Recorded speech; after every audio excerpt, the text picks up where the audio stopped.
We all have those moments, the ones that really test who we are, right? They tend to pop up when you least expect them. Well, this story is all about one of those tests, and it's got everything.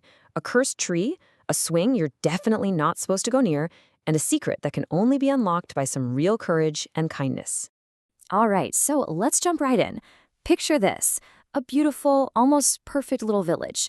A family's just rolled into town to visit their grandma. Everything seems great, right? But you know how it is, even in the most idyllic places, there's always something a little mysterious lurking. And in this village, that mystery is all about one specific spot. So, while the kids are just taking it all in, their mom lays down the law. Just one rule, but it's a big one. She says, go have fun, explore, but whatever you do, you stay away from the devil's swing. Now, we all know what happens when you tell a kid not to do something, right? It pretty much guarantees they're going to want to do it. And yeah, that curiosity sends them running straight to the one person who would know anything, their grandma. She's the one who knows all the local legends. They just have to find out, what's the deal with this devil's swing?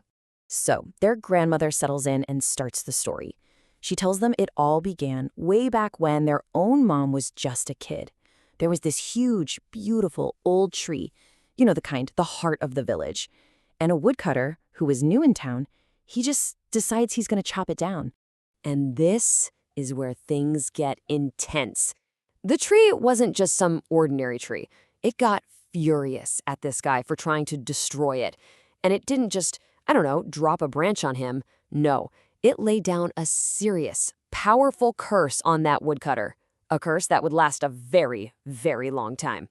And this curse was no joke. The woodcutter was totally transformed, trapped in some other form. And the tree itself? It turned hostile, basically putting up a do not enter sign for the whole world. But, like any good story, there was a catch, a loophole. There was one way to break the spell.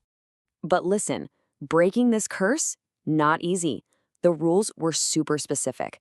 First, someone from outside the village had to show up. Second, this person had to have a genuinely good heart, be truthful, and have this incredible power of faith. I mean, that's a lot to ask, right?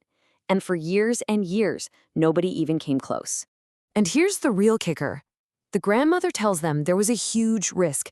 If someone tried to approach the tree but didn't have a pure heart, they wouldn't just fail. Oh no, they would get trapped by the tree's magic too. So the stakes were incredibly high. Okay, so this is where everything starts to happen. The kids now know the whole scary story. You'd think that would be enough to keep them away, but kids. They find themselves pulled toward the one place they were forbidden to go.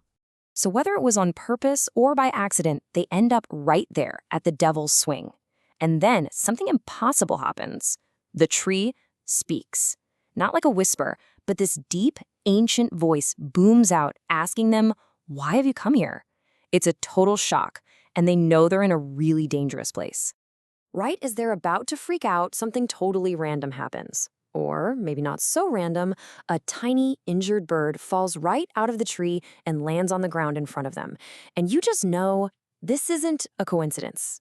This is it. The test is starting. So now they have this really clear choice. Option 1, listen to their instincts, run for their lives from this terrifying tree. Option 2, ignore the danger and help this poor little bird. Fear or compassion? What do you do? And in that split second, they remember something important their family taught them. That saving just one life is like saving the whole world. And just like that, the choice is made. They shove their fear down and go straight for the bird. And that one act of kindness? It had an immediate effect. I mean, that single choice to help the bird, it was like flipping a switch that changed everything. The second they help the bird, poof, it just vanishes. And that scary voice from the tree, it completely changes. It becomes friendly.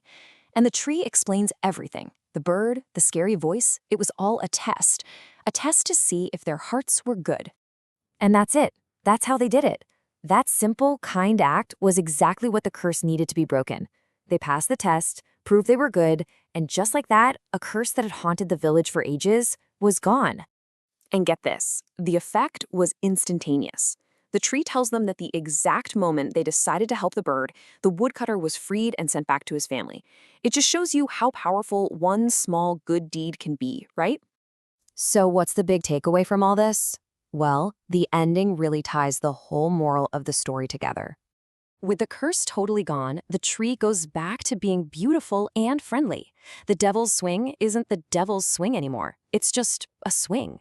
And the tree is so happy it invites the kids, our little heroes, to come and play. But before they go, the tree leaves them with one last thought.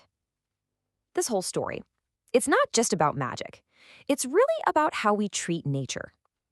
It's a great reminder, take care of the world around you, and it'll take care of you.